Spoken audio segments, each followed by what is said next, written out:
2021 திமுக ஒரு கூட்டணியை உருவாக்கி ஒரு மக்களுடைய எழுச்சி அப்ப உருவாக்குனாங்க. ஏன்னா அன்னைக்கு அதிமுக பிஜேபியோட சேர்ந்து மிகப்பெரிய ஊழல்ல ஆட்சி உருவாக்குறதுனால அன்னைக்கு ஒரு எழுச்சி இருந்துச்சு. திரு மு க ஸ்டாலின் அவர்கள் மாற்றத்தை உருவாக்குவார் நினைச்சாங்க 21. ஆனா இந்த 5 வருஷம் ஒண்ணுமே செய்யல. தன்னுடைய குடும்பத்துக்காக தன்னுடைய மருமகன் தன்னுடைய மகனுக்கு முதலமைச்சராக்கணும், தன்னுடைய மகன் உதயநிதி ஸ்டாலின் அவர்களை முதலமைச்சராக்கணும். அடுத்தது தன்னுடைய மருமகனை ராஜ்யசபா எம்பி ஆக்கி கனிமொழி மடத்தை ஒழிச்சு டெல்லியில உட்கார வைக்கிறதுக்கு அடுத்த வேலையை பண்ணிட்டு இருக்காங்க. அப்படி சொந்த தங்கைக்கே மு க ஸ்டாலின் அவர்கள் துரோகம் செய்து பெண்கள்லாம் திமுக பக்கம் இருக்கிறாங்கன்னு சொல்லிட்டு இன்னைக்கு கனிமொழி மேடத்தையே திமுக விட்டு ஒதுக்கி தன்னுடைய மகனுக்கு எங்க கனிமொழி மேடம் எம்எல்ஏ சீட்டு கொடுத்தா எதிர்காலத்தில் திறமையின் அடிப்படையில் அவங்க திமுக தலைவராகி இல்ல தேர்தல் அரசியல்ல மக்கள் செல்வாக்கு பெற்றுவாங்கன்னு சொல்லிட்டு கனிமொழி மேடத்தையும் ஒதுக்கிட்டாங்க. தன்னுடைய பார்ட்டியில் இருக்க ஜெனரல் செக்ரட்டரி துரைமுருகனுமே ஒதுக்கிட்டாங்க. கலைஞர் கூட இருந்தவங்க எல்லாத்தையுமே ஒதுக்கி இன்றைக்கு தன்னுடைய மகன் உதயநிதி ஸ்டாலின் அவர்களும் தன்னுடைய மருமகன் சபரீஷ் அவர்கள் சொல்லக்கூடிய வேட்பாளர்கள் மட்டுமே திமுகவை மாறி இது ஒரு உதயநிதி சபரீஷனுடைய திமுகவுடைய போரா மாறி திமுகக்குள்ளே பல குழப்பங்களோட வேட்பாளர்கள் இன்னைக்கு வீதி வீதியா போயிட்டு இருக்காங்க. அதனாலதான் திமுகக்குள்ளே ஒற்றுமை கிடையாது. திமுக அப்படி இருக்கும் பொழுது திமுக கூட்டணி பத்தி நான் சொல்லிடுறேன். கிட்டத்தட்ட 100 வருஷத்துக்கு மேல இருக்கக்கூடிய காங்கிரஸ் கட்சி வேட்பாளர்களை இன்றைய வரைக்கும் முழுமை பண்ணல. இன்னும் மேலூர் தொகுதியை டிக்ளரே பண்ணல. நீங்க சொல்றீங்களே டிவி கேக்கு என்ன அனுபவம் இருக்கு, இவங்கெல்லாம் களத்தில் நிப்பாங்களா, 234 தொகுதியில் வேட்புமனு தாக்கல் பண்ண முடியுமா? கிட்டத்தட்ட 185 வேட்பாளர்கள் நேத்தோட வேட்புமனு தாக்கல் முடிச்சிட்டாங்க. 6ஆம் தேதி 234 தாக்கல் முடிஞ்சிடும். ஆனா 100 வருஷம் பாரம்பரியமா இருக்கக்கூடிய காங்கிரஸ் கட்சி தன்னுடைய சொந்த எம்பிக்கள் காங்கிரஸ் கட்சியுடைய திரு ராகுல் காந்தியோட உண்மையான விசுவாசி கரூர் எம்பி அக்கா ஜோதிமணி அவர்களும் நம்மளுடைய அண்ணன் மாணிக் தாகூர் அவர்களுமே இந்த தேர்தலை புறக்கணிச்சிருக்காங்க. அவங்க 2 பேர் மட்டும் புறக்கணிக்கல. திரு ராகுல் காந்தி அவர்களுடைய விசுவாசிகளா இருக்கக்கூடிய ஒட்டுமொத்த காங்கிரஸ் தொண்டர்களும் இந்த தேர்தலை புறக்கணிச்சு பல்வேறு காங்கிரஸ் தலைவர்கள் எங்களுக்கு தொடர்பு கொண்டுட்டு இருக்காங்க. இன்றைக்கு டெல்லியால் பின்புற வாசல் இருந்து உருவான திரு அண்ணன் செல்வ பெருந்தகை அவர்கள் திமுக யார் யாரெல்லாம் சேர்ந்தாங்களோ அழிச்சிருக்காங்க. அதுக்கு உதாரணம் நம்மளுடைய ஐயா வைகோ அவர்கள் மதிமுக தொகுதிக்கு 4 சிம்பிள் திமுக சிம்பிள் கொடுக்கிறாங்க. இது என்ன ஒரு ஜனநாயக அத்துமீறல்? அப்புறம் எதுக்கு கட்சி ஆரம்பிச்சாரு மதிமுக தலைவர் வைகோ அவர்கள்? அது திமுகவே இருந்திருக்கலாமே. மதிமுக இருந்து கேண்டிடேட் போட்டுறேன்னு சொல்லியிருக்காங்க. 4மே திமுக சிம்பிள்னா அதுக்கு என்ன மீனிங்? அவங்க திமுக எம்எல்ஏன்னு அர்த்தம். அப்ப திரு மு க ஸ்டாலின் சாருடைய நோக்கம் என்ன?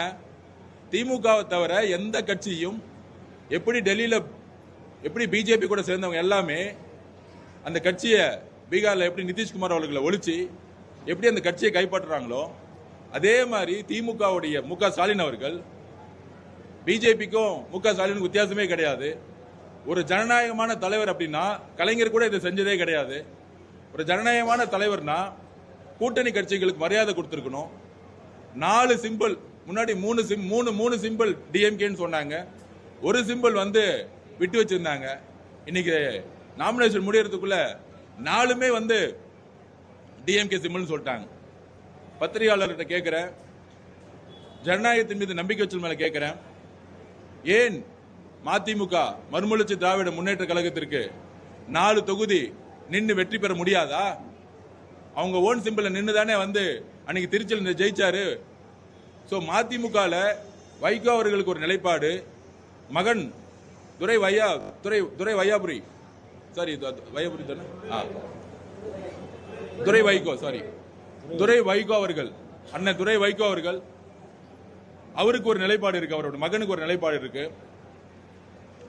அதே மாதிரி கேப்டன் விஜயகாந்த் அவர்களுடைய குறிக்கோள் என்ன? இந்த தீய சக்தி திமுக ஒழிக்கணும். இந்த குடும்ப ஆட்சியில அவங்களுடைய கல்யாண மண்டபத்தை அவங்க உருவாக்குனாங்க. எவ்வளவு அழகா தன்னுடைய ரத்தத்தை சிந்தி வேர்வை சிந்தி மக்களுக்காக கேப்டன் அவர்கள் கோயம்பேட்டில் ஒரு மண்டபத்தை உருவாக்குனார். ஆனா திமுக ஆட்சியில் இருக்கும் பொழுது இடிச்சாங்க, தன்னுடைய அதிகாரத்தை வச்சு இடிச்சாங்க. இதே சமூக ஊடகங்கள் மேலேயும் இரண்டாம் கட்ட தலைவர்கள் மேலேயும் நடிகர் நடிகைகளை வச்சு கேப்டன் விஜயகாந்த் அவர்களை கேப்டன் சொல்லும் பொழுது கப்பல் ஓட்டின கேப்டனா வேற எந்த கேப்டன் வாய் கூசுற அளவுக்கு பேசினாங்க. ஆனா கால சூழ்நிலை இன்னைக்கு அதே கேப்டனுடைய கட்சி இன்றைக்கு திமுகவோட சேர்ந்து பிரச்சாரம் உருவாக்கும் பொழுது உண்மையான கேப்டனுடைய ஆதரவாளர்கள், கேப்டன் அவர்களுடைய ஆத்மாவே சாந்தி அடையாது. ஏன்னா நாங்க அவர் மேல எப்பயுமே ஒரு மரியாதை வச்சிருக்கோம். அந்த அளவுக்கு இப்ப கேப்டன் அவர்களுடைய மகன் விருதுநகர்ல போட்டிடுறாரு, அவருக்கே இந்த கூட்டணியில் மேல உடன்படிக்கைன்னு தகவல் வந்துகிட்டு இருக்கு.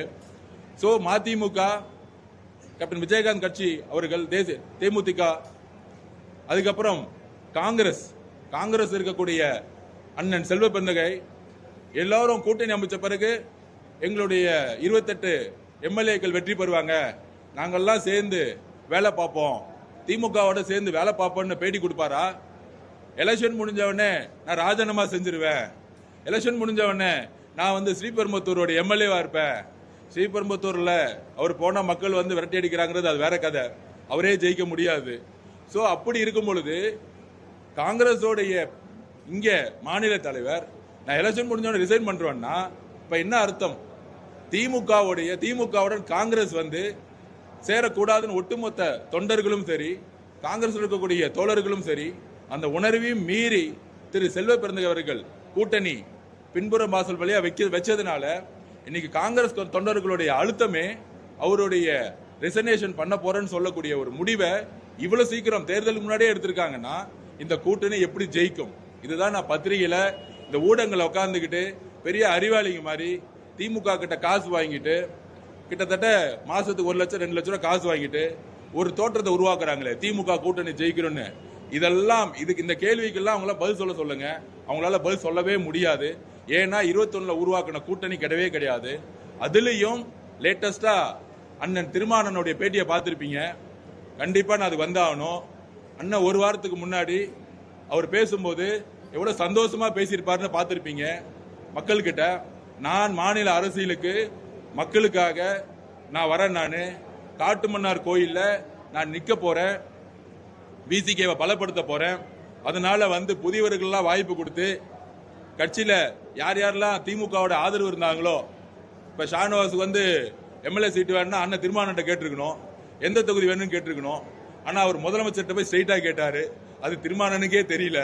சோ இந்த மாதிரி ஒவ்வொரு கட்சியிலையும் திமுகவுடைய விசுவாசிகளையும் அடிமைகளையும் உருவாக்கிட்டு ஒவ்வொரு கட்சியும் கைப்பற்றுறதுதான் திமுகவுடைய மிகப்பெரிய சூழ்ச்சி. அது என்னன்னா பணபலம், அவங்களுடைய ஊழல், அப்புறம் அதிகாரம். இந்த குடும்பம் மட்டுமே இருக்கக்கூடிய அதிகாரம் மற்ற கட்சிகளையும் சூறையாடுறாங்க, மற்ற கட்சிகளுடைய உழைப்பையும் திருடுறாங்க, மற்ற கட்சிகளுடைய தொண்டர்களை அவமானப்படுத்துறாங்க. ஒவ்வொரு கட்சிக்கும் பெரியார் என்ன சொன்னார்? ஒரு தனி மனிதனை பார்த்து சொன்னார், சுயமரியாதையோட இருக்கணும்னு சொன்னார். சுயமரியாதை எங்கிருந்து வருது? தன்னுடைய சொந்த கால நிக்கிறதுல இருக்கு. ஒவ்வொரு கட்சியும் தொண்டர்களை உருவாக்கி ஒரு கொள்கையை உருவாக்கி ஒவ்வொரு கட்சியும் தேர்தல் அரசியல நிக்கிறதுக்கான காரணம் தன்னுடைய கட்சி தன்னுடைய கொள்கையை மக்கள்கிட்ட நிலைநாட்டி வெற்றி பெற்று எம்எல்ஏக்களை உருவாக்குறதும் எம்பிக்களை உருவாக்குறதும் மக்களுக்கு சேவை செய்யறது தான். ஆனா அந்த அடிப்படை கடமையான ஜனநாயகத்தையே திமுக குழி தோண்டி தன்னுடைய சொந்த கட்சிக்கே இது புதைச்சிச்சு. எதிர்கட்சிக்கு சேர்ந்த அரசியல் வேற, எங்களை பாக்குற அரசியல் வேற. ஆனா 24 கட்சி கூட்டணின்னு சொல்றாங்களே, அதுல 7 கட்சிக்கு மேல பேர் யாருக்கும் தெரியாது மக்களுக்கு.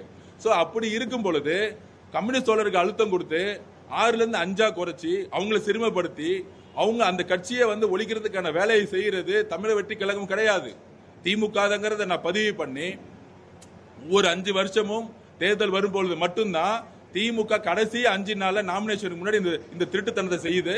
அதை நாங்கள் வன்மையாக கண்டிக்கிறோம்.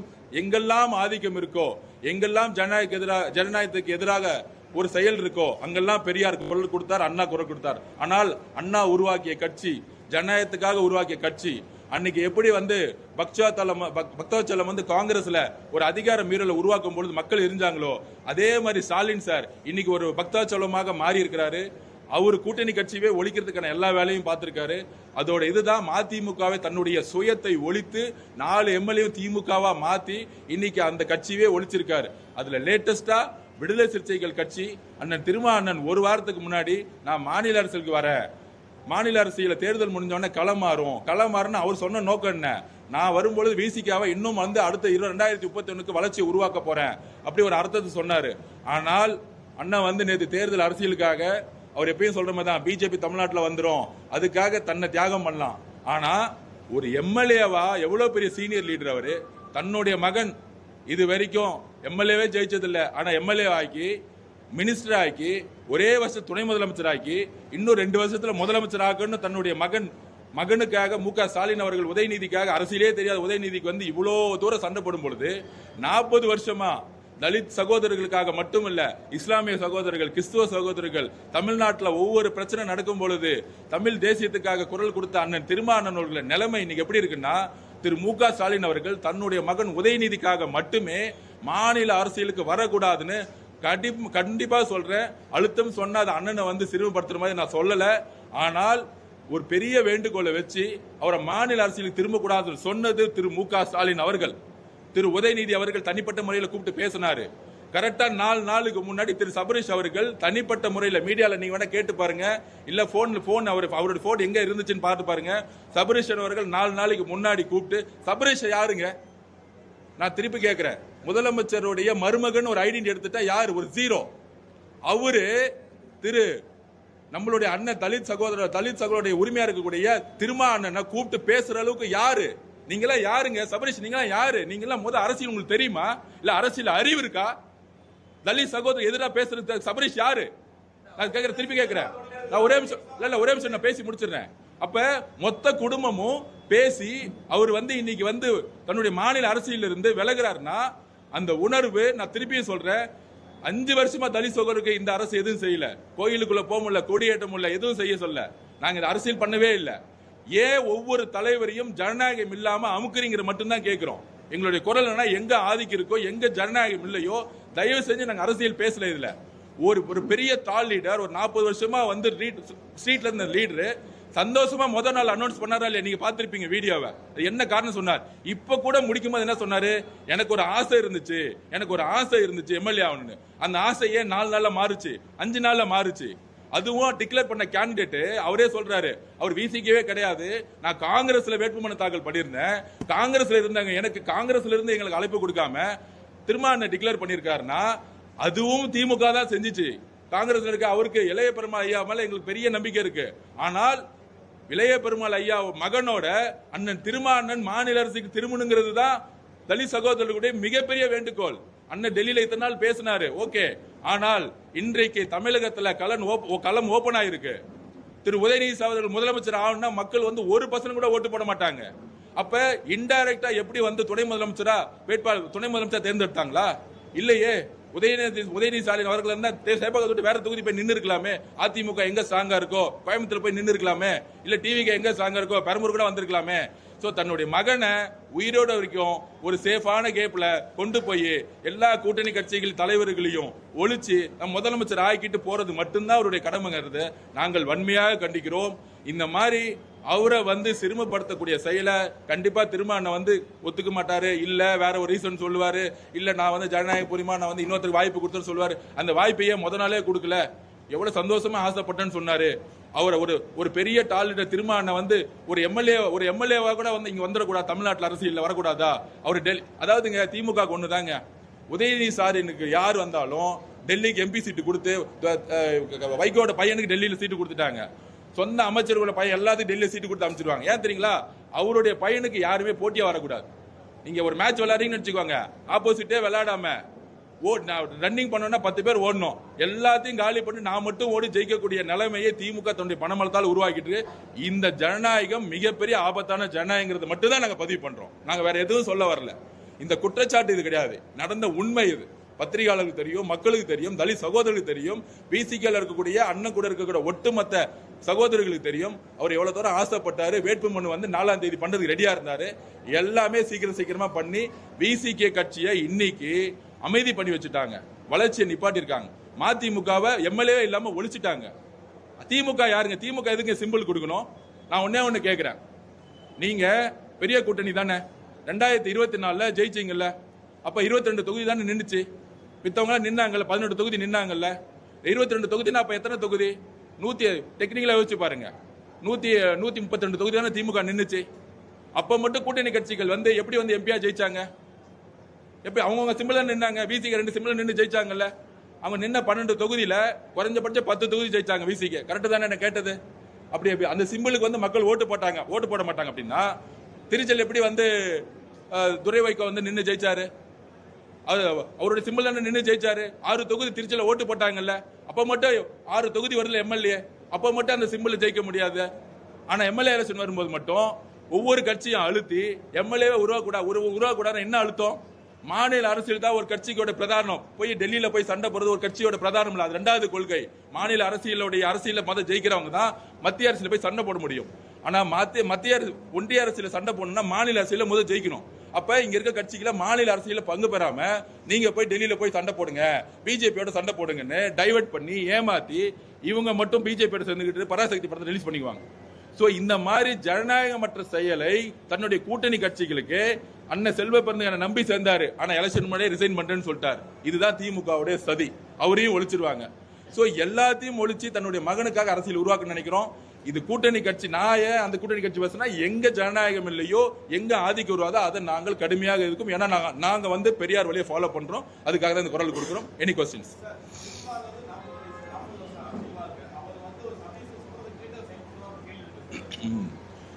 அதாவதுங்க, அண்ணனுடைய நோக்கம் ஒன்னே ஒண்ணுதான், பிஜேபி தமிழ்நாட்டில் வரக்கூடாதுன்னு ரிப்பீட் பண்ணிட்டே இருக்கிறார்.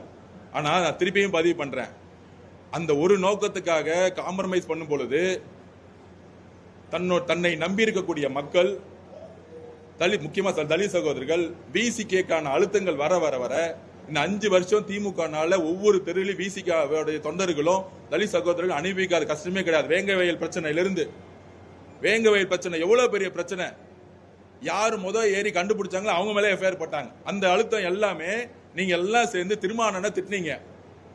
திருமாவளவன் மேல தவறு கிடையாது, அவர்கிட்ட அதிகாரம் கிடையாது, அவர் மினிஸ்டர் கிடையாது, அவர் முதலமைச்சர் கிடையாது. நான் திருப்பியும் சொல்றேன். ஆனால் பிஜேபி வரக்கூடாதுன்னு ஒரு கூட்டணி வச்சுக்கிறதுக்காகவே அவருடைய அழுத்தத்தை அவர் வந்து ஃபேஸ் பண்ணிட்டு இருக்காரு. ஆனா முதலமைச்சரை பார்த்து எத்தனை பேர் அந்த கொஸ்டின் கேட்டாங்க? தலித் சகோதரருக்கு பிரச்சனை ஆச்சுன்னா உடனே திருமாவளவன், உடனே ராஜா அண்ணன் பார்த்து கொஸ்டின் கேட்கணும். ஆனா தலித் சகோதரருக்கு பிரச்சனை ஆச்சுன்னா முதலமைச்சர் பார்த்து யாரும் கொஸ்டின் கேட்க மாட்டாங்க. உதயநிதி ஸ்டாலின் அவர்கள் வந்து ஏன் வந்து அங்க போலன்னு கேட்க மாட்டீங்க? டெப்டி சிஎம் இருக்கிறார், ஏன் அங்க போலன்னு கேட்க மாட்டீங்க? வேங்கவேல் பிரச்சனைக்கு ஏன் இது வரைக்கும் உதயநிதி அவர்கள் போலன்னு கேட்க மாட்டீங்க? இந்த உளவியல் இருக்கு பாருங்க, இந்த உளவியல் வந்து மீடியா உளவியல் இருக்கு பாருங்க. பெண்ணுக்கு ஏற்பட்ட பிரச்சனைனா பெண்ணு தான் போகணும். அங்க வந்து தூத்துக்குடியில் பிரச்சனை ஆயிடுச்சுன்னா கனிமொழி மேடம் தான் அங்க போகணும். கனிமொழி மேடம் கோவத்தில் உள்ள விடணும். அட்லீஸ்ட் கனிமொழி மேடம் உள்ள போனாங்க பிரச்சனை. ஆனா உதயநிதி அவர் போனாரா? டெப்டி சிஎம் இருந்துட்டு முதலமைச்சர் போனாரா? ஒரு 12ஆம் கிளாஸ் பொண்ணு ரேப் ஆயிருந்துச்சுன்னா போக கூடாது சட்டப்படி. ஆனா செத்து போன பிறகு போகாம இருந்த நாடு எந்த முதலமைச்சராச்சும் நீங்க பாத்திருக்கீங்களா? எந்த முதலமைச்சராச்சும் பாத்திருக்கீங்களா? இதுதான் எங்களுடைய வருத்தம். இங்கதான் எங்க வலி. இந்த முதலமைச்சர் செயல்படாம இருக்கிறாரு. நான் ஒரு முட்டாள்னு திட்டினேன், அதுக்கு நான் வருத்தப்படுறேன். ஆனா ஏன் திட்டினேன்? ஒரு பொண்ணு இறந்து ரேப் ஆகி 18 மணி நேரம் காவல்துறை போவே இல்லை. அந்த தகவல் கிடைச்சும் முதலமைச்சர் ஸ்டாலின் சார் இன்ன வரைக்கும் அவர் வீட்டுக்கு போல. அந்த அம்மா பார்த்து அழும்போது அந்த வலி வந்துச்சு. அதனால தான் நான் பேசினேன். ஒருத்தர் தனிப்பட்ட முறையில் திட்டுறது என்னுடைய நோக்கம் இல்ல.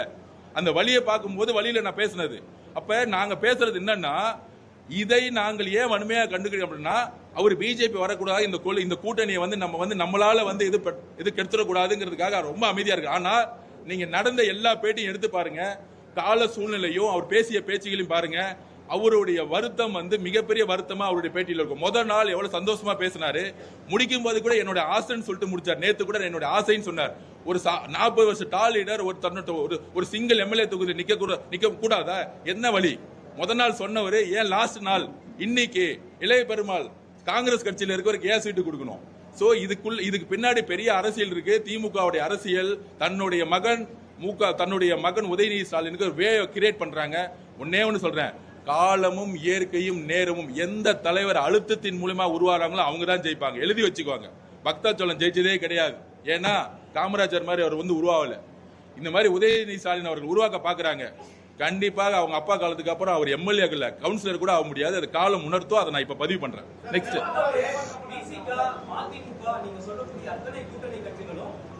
திமுகவிடம் கேட்டுக்கொண்டிருக்கக்கூடிய அந்த சீட்டுகளை கொடுக்கக்கூடிய சீட்டை சின்னத்தை அக்செப்ட் பண்ணிட்டு தான் இந்த தேர்தலை சந்திக்கிறாங்க. ஒருவேளை கூட்டணிக்கு வரலன்றதுனால அவங்க மேல இந்த மாதிரியான ஒரு ஆதங்கத்தை தாவேகா வெளிப்படுத்துதுன்ற சார், நாங்க ஒன்னே ஒன்னு சொல்றோம். 234 தொகுதி கூட்டணி நான் யார்ட்டையும் பேசல. இது வரைக்கும் ஒரு கூட்டணி உருவானா ஒரு குழுவை போடுவாங்க, கூட்டணி பேச்சுவார்த்தை குழுன்னு போடுவாங்க. இது வரைக்கும் தமிழக வெற்றிக்கழகம் கூட்டணி பேச்சுவார்த்தை குழுன்னு போட்டதே கிடையாது. நம்பர் 1 அதை நான் பதிவு பண்ணிடுறேன்.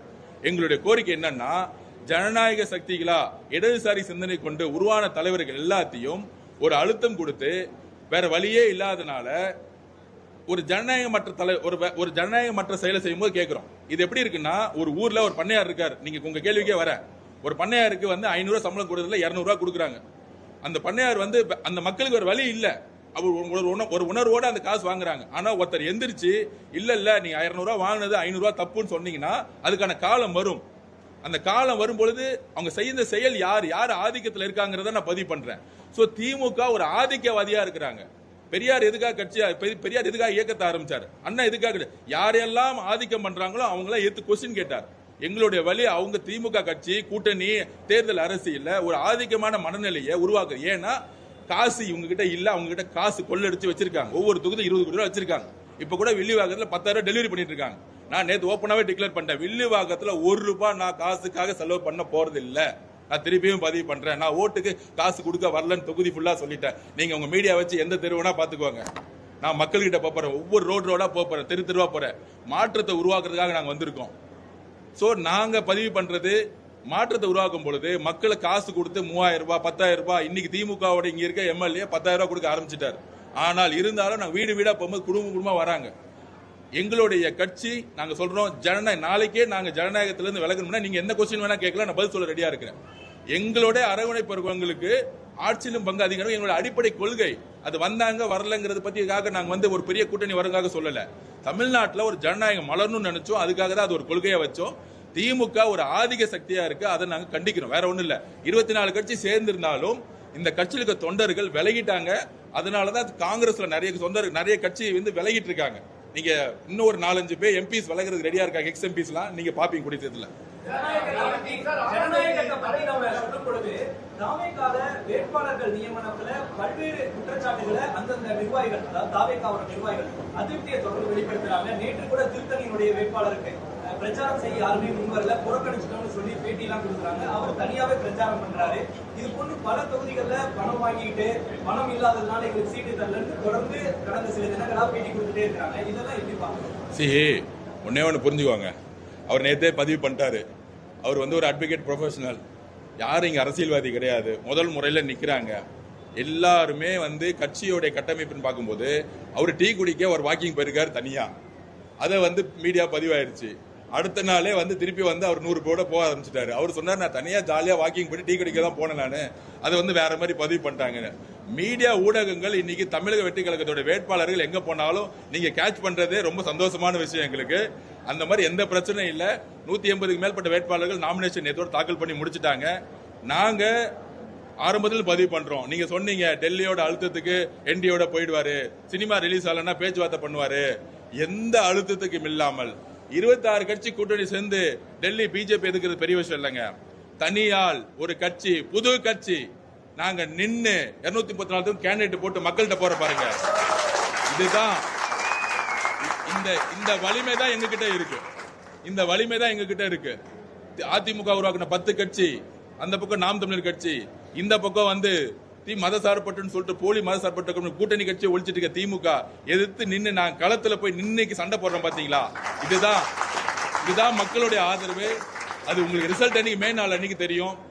அவர் பாண்டிச்சேரி போனாரு, பாண்டிச்சேரியில அவ்வளவு மக்கள் இருக்காங்க. நேத்து தான் முதல் நாள் பார்த்திருப்பீங்க. நேத்து பாண்டிச்சேரியில எந்த கட்சி வேட்பாளர் வீட்டை விட்டு வெளியே வரல. ஏன்னா எல்லா தெருவிலையும் மக்கள் வந்து ஒட்டுமொத்த மக்கள் எங்களை நோக்கி வந்துட்டாங்க. திருச்சி போறோம், 5 மணி நேரம் முடங்குது. அடுத்தது சுற்றுப்பயணம் வந்து 6ஆம் தேதி 7ஆம் தேதியில இருந்து பர்மிஷன்ஸ் வந்து வந்துகிட்டு இருக்கு. ஒட்டுமொத்த பயணம் 21ஆம் தேதி வரைக்கும் நாங்க சொல்லும் பொழுது தமிழகம் மிகப்பெரிய வேவ்னு சொல்லக்கூடிய ஒரு அலையை உருவாக்கும். அது மிகப்பெரிய எழுச்சி உருவாக்குறதை நான் பதிவு பண்றேன்.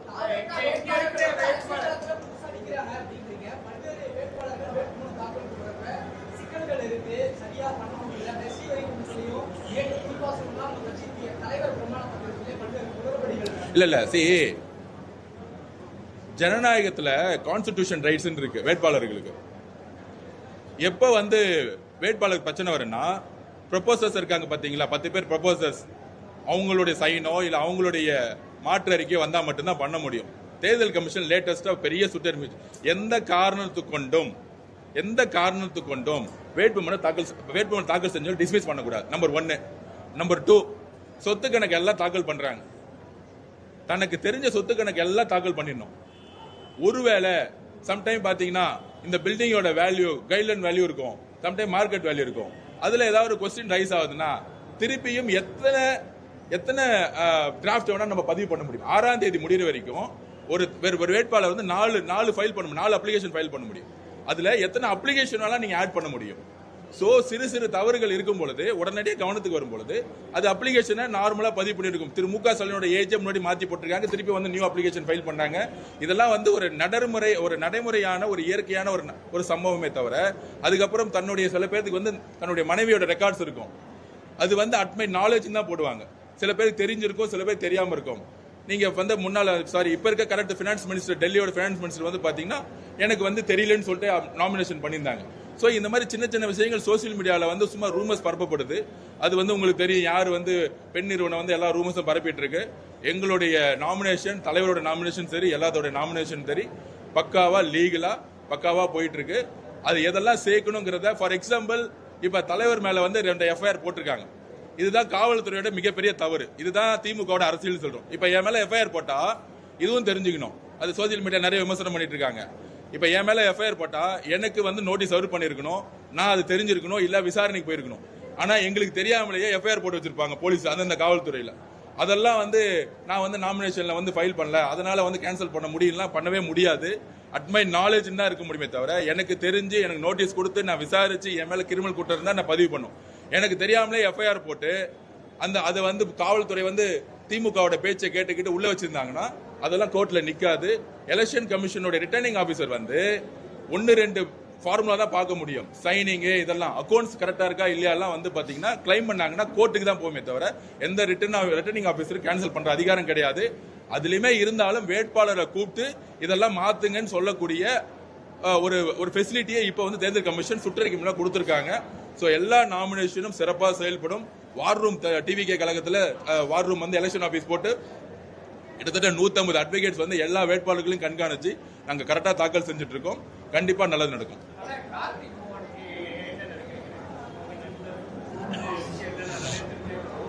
2021 மாற்றம் வரணும். 2015-21 வரைக்கும் என்னுடைய பணி வந்து திமுக இருந்துச்சு, எல்லாத்துக்கும் தெரியும். அப்ப எல்லாரும் சேர்ந்து ஒரு விஷயத்துக்காக உருவாக்கணும். திரு மு க ஸ்டாலின் அவர்கள் எப்பயுமே சொல்லுவாரு, நான் காமராஜ் ஆட்சி உருவாக்குறதுக்காக தான் வரேன், கண்டிப்பா குடும்ப ஆட்சி இருக்காது, ஊழல் செய்ய மாட்டேன். ஆனா ஜெயிச்ச 3 மாசத்துல தன்னுடைய சபரேஷன் அவர்கள் நண்பர்கள் சேர்ந்து எல்லா விதமான டிபார்ட்மெண்ட்லயும் ஊழல் செய்ய ஆரம்பிச்சாங்க. அதுல கூட இருந்தவங்கள ஒரு ஆளை இன்னைக்கு சீட்டு கொடுத்திருக்காரு அவரு. சோ என்ன பொறுத்த வரைக்கும் அரசியல் எங்களுடைய நிலைப்பாடு எப்பயுமே ஊழலுக்கு எதிராக இருக்கும். ஆதரவு அர்ஜுனா 2015-21க்காக எதிர்கட்சியா இருக்கும்போது மக்களுடைய பிரச்சனை குரல் கொடுக்கக்கூடிய கேம்பெயின் ப்ரோக்ராம்ல இருந்தேன். ஆனால் எப்பொழுது அதிகாரம் வந்து ஊழல் மற்றும் எதிர்கட்சியா இருக்கும்போது 8 வழி சாலை இருக்கக்கூடாது சொன்னாங்க. ஆனா 8 வழி சாலையில இன்னைக்கு வந்து அதே ப்ராஜெக்ட் பண்ணிட்டு இருக்காங்க. இது மாதிரி எப்பெல்லாம் வந்து மக்களுக்கு எதிராக திரும்பும் பொழுது அங்கிருந்து வேலைக்கு அண்ணன் திருமாவளவன் சேர்ந்தேன். சோ இது தெரிஞ்சதுதான். ஜனநாயகத்தில் எல்லாரும் போட்டி இல்லாம், ஒன்னே ஒண்ணுதான், அவங்க காசு நம்பி வராங்க, இங்க இருக்கக்கூடிய ரவுடிசம் நம்பி வராங்க. இப்ப கூட 104ல நான் வந்து ஒரு கவுன்சிலர் என்னுடைய பூத் லெவல் ஏஜென்டோடைய வீட்டுக்கு போயிருந்தேன். அந்த அம்மா வந்து கெட்ட வார்த்தையில பேசியிருக்காங்க, அவதூறா பேசியிருக்காங்க, மிரட்டி இருக்கிறாங்க. சோ இந்த மாதிரி ரவுடிசம் இங்க இருக்கக்கூடிய ஜெயின் இவங்களாம் சேர்ந்து ரவுடி எங்களோட ஆபீஸ் வந்து தூக்கியிருக்காங்க. 104 ஆபீஸே போட முடியல.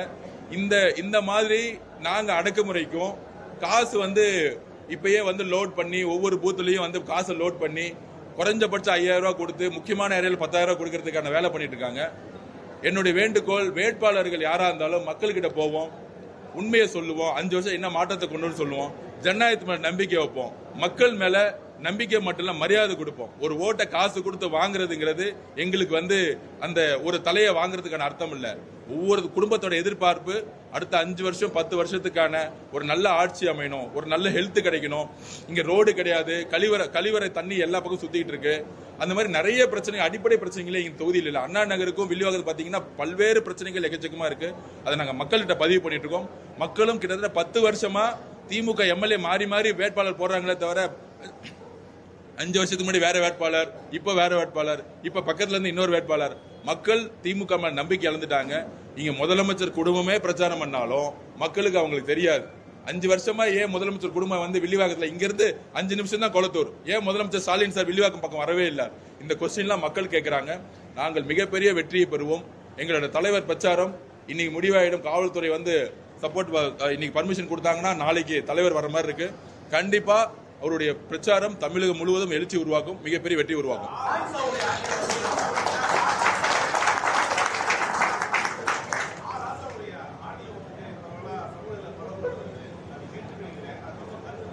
இல்ல, அதான் சொல்றேன், கலைஞரால் யாரெல்லாம் உருவாக்கப்பட்டாங்களோ இப்ப வந்து அண்ணன் ஆராசா எங்க இருக்காருன்னே தெரியல, அவர் எங்க பிரச்சாரம் பண்றாருன்னு தெரியல.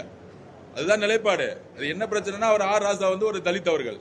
சோ திமுக குடும்பம் வந்து எப்படின்னா எல்லாம் வேலை வாங்கிட்டு எப்படி எம்ஜிஆர் தூக்கி எறிஞ்சாங்களோ அதே மாதிரி ராசாவோட வீடியோ ஆடியோ வெளியே விட்டதே திமுக தான்.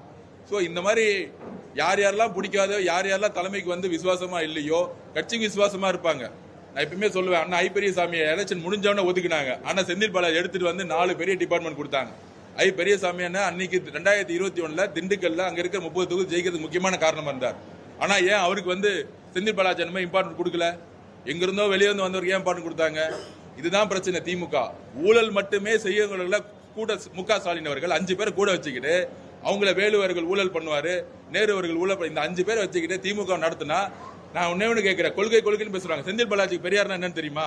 தெரிஞ்சிச்சுன்னா என் கூட விவாதம் பண்ண சொல்லுங்க, நான் பேசுறேன். இல்ல உதயநிதிக்கு பெரியார் அவர்கள் என்ன தெரியுமா? நான் ஆல்ரெடி சொல்லிட்டேன். கலைஞர் டிவிக்கே கூப்பிடுங்க, இல்ல சன் டிவிக்கே கூப்பிடுங்க, பெரியார் அவர்கள் கொள்கையை பத்தி பேசுவோம். 1944 மாநாடுல என்ன பேசினாரு, இருமொழி கொள்கையை பத்தி ஏன் வலியுறுத்தினாரு, ஒவ்வொன்னா பேசுவோம். ஆனா தெரியாது, வெறும் காசு, மீடியா செட்டிங் எல்லாம் டீம் போட்டு பேசிட்டு இருக்காங்க. மக்களுக்கு உண்மை தெரியும். திமுக ஸ்டாலின், முதலமைச்சர் ஸ்டாலின் தன்னுடைய மகனுக்காக மட்டுமே இந்த தேர்தலை உருவாக்கிட்டு இருக்காரு. ஆனால் அவர் மகள் எந்த காரணத்துக்கு கூட முதலமைச்சராக முடியாது. தமிழக மக்கள் 77 எப்படி எம்ஜிஆர் கொண்டு வந்தாரோ எழுதி வச்சுக்குவாங்க. 50 வருஷங்களில் தமிழக வரலாற்றுல அரசியல் மாற்றம் உருவாகிட்டு இருக்கு. இதை பத்திரிகையாளர்கள் வந்து நம்புறீங்களா இல்லையோ, மக்கள் எங்கெங்கெல்லாம் போறாங்களோ நம்பி பாருங்க. நீங்களே தெருவில் போய் விசாரிச்சு பாருங்க. 100 பேர்ல 70 பேர் டிவிக்கேன்னு சொல்லுவாங்க. அது நடக்கும், வெற்றி பெறுவோம். தேங்க்யூ. கூடி சீக்கிரம் அவருடைய பிரச்சாரத்தை 21 வரைக்கும் எங்கெங்க இருப்பாருங்கிறது நாங்கள் வெளியிடுவோம். தேங்க்யூ.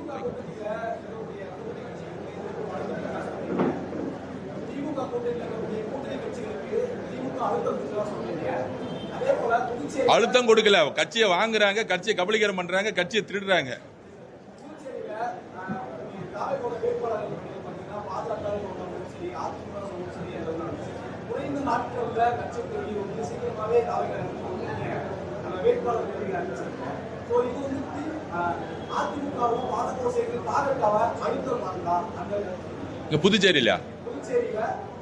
புதுச்சேரியில என்ன ரிசல்ட் நேத்தே பார்த்திருப்பீங்க.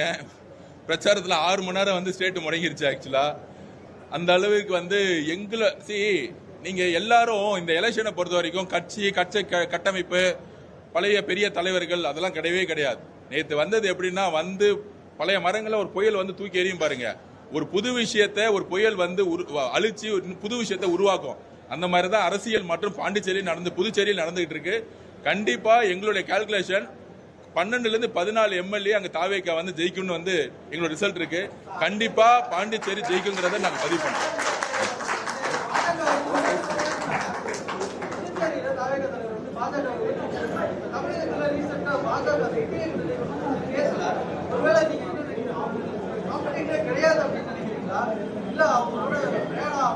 இல்ல தமிழ் இல்ல, அதாவது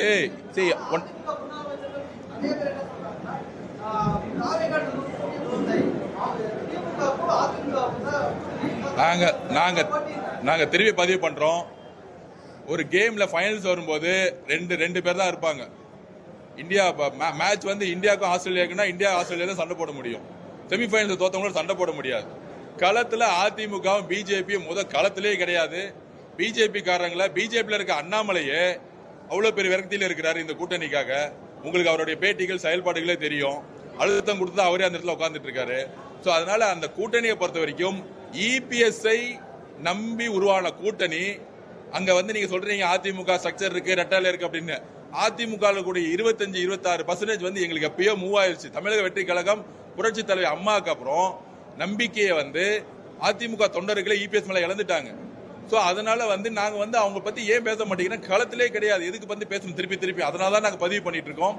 பிஜேபியை பத்தி நாங்க வந்து அங்க அடிச்சோம். ஏன்னா பிஜேபி ஒரு ஆளுங்கட்சியா அங்க இருந்துட்டு இருக்கு, அதனால அடிச்சோம். இங்க பிஜேபிக்கு 3% 4% மேல கிடையாது. அதனால அவங்க பத்தி பேசுறதுனால எந்த விதமான மைனஸ் எங்களுக்கு கிடையாது. எங்களுடைய பிரச்சனை டிவிகே டிஎம்கேங்கிற கள உருவான பிறகு லோக்கல்ல இருக்க மாநிலத்தோட முதலமைச்சரை தேர்ந்தெடுக்கக்கூடிய ஒரு அரசியல் இது. கண்டிப்பாக பேசுவோம். அதுல கொள்கை ரீதியா எங்கெல்லாம் பிஜேபி முரண்படுது அங்க குரல் கொடுத்துட்டே இருக்கும். குரல் கொடுத்ததுனாலதான் இன்னைக்கு சொல்றேன், ஜனநாயக படத்தை எங்களால ரிலீஸ் பண்ண முடியல. அதுக்கு பாஜகவுடைய அதிமுகவுடைய திமுக 3 பேர் சேர்ந்த ஒரு கூட்டணி தான் இந்த படத்தை நிப்பாட்டுச்சு. ஆனால் நாங்கள் கடுமையாக குரல் கொடுத்துக்கிட்டு தான் இருக்கிறோம். அதை நாங்க மக்களுக்கும் தெரியாது. தேங்க்யூ.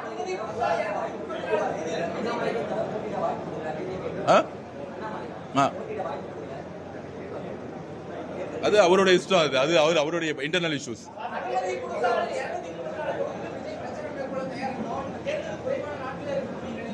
இல்ல எல்லா டிஸ்ட்ரிக்ட்ல அனுமதி கேட்டுட்டோம். பிராக்டிகல் ரியாலிட்டி இல்லைன்னா ஒவ்வொரு ஊருக்குள்ள போகும்பொழுது கிட்டத்தட்ட 3 டிஐஜி, கிட்டத்தட்ட ஒரு 4 எஸ்பி, கிட்டத்தட்ட 2000 போலீஸ், அதையும் மீறி கிட்டத்தட்ட 1 லட்சம் மக்களுக்கு மேல நம்ம வந்து ஒரு 3000 பேருக்கு பர்மிஷன் கேட்போம் அந்த இடத்துக்கு. ஆனா கிட்டத்தட்ட பாத்தீங்கன்னா அவர் போய் என்ட்ராய் வர வரைக்கும் ஒரு 1 லட்சம் மக்கள் வந்து யாராலையும் அன்னார்கனிக்கா திடீர்னு எழுச்சியா உருவாகும் பொழுது காவல்துறைக்கும் அதை வந்து பேலன்ஸ் பண்றதுக்கு ஒரு இது இருக்கு. அந்த மக்களுடைய பாதுகாப்பை பேஸ் பண்ணி நாங்க வந்து பிரச்சாரத்தை உருவாக்கிட்டு இருக்கோம். மித்த தலைவர்கள் மாதிரி அப்படியே ரோட்ல வந்து போயிட்டே இருந்து ஒவ்வொரு பாயிண்டா வந்து அவர் கொண்டு வர முடியாது. ஏன்னா மக்களுடைய பாதுகாப்பு எங்களுக்கு ரொம்ப ரொம்ப முக்கியம். மக்கள் பாதுகாப்பை ஏற்ற முறையும் காவல்துறை ஒவ்வொரு மாவட்டம் திருச்சியில வந்து நல்லா சப்போர்ட் பண்ணாங்க. நாங்க அங்க வந்து திருச்சி காவல்துறையை நாங்க வந்து குறை சொல்லவே இல்லை.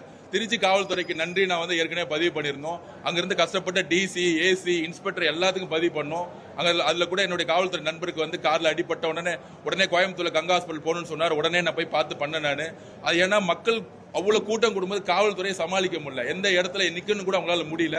சோ அந்த மாதிரி காவல்துறைக்கு நான் கூட இருந்து சப்போர்ட் பண்ணி அவருடைய பிரச்சாரத்தை வந்து உருவாக்கிட்டு இருக்கோம். இப்ப புதுசா டிஜிபி மாறி இருக்காங்க, அவருக்கு எங்களுடைய வாழ்த்துக்கள். அவர் ரொம்ப நேர்மையானவர். சிட்டியோடைய கமிஷனரை மாத்தணும் நான் கேட்டுக்கிட்டே இருக்கோம். கூடிய சீக்கிரத்தில் அவர் மாத்தினா சென்னை பிரச்சனை முடிஞ்சிச்சு. மித்த சிட்டி கமிஷனர்லாம் மாத்திக்கிட்டு இருக்காங்க. சோ காவல்துறை நேர்மையா ஒரு பாதுகாப்பை எங்களுக்கு கொடுத்து மக்கள் பாதுகாப்பை உறுதிப்படுத்தும் பொழுது எங்களுடைய பயணம், எங்கள் தலைவருடைய பிரச்சாரம் மிகப்பெரிய அதிர்வலை உருவாக்கும். தேங்க்யூ.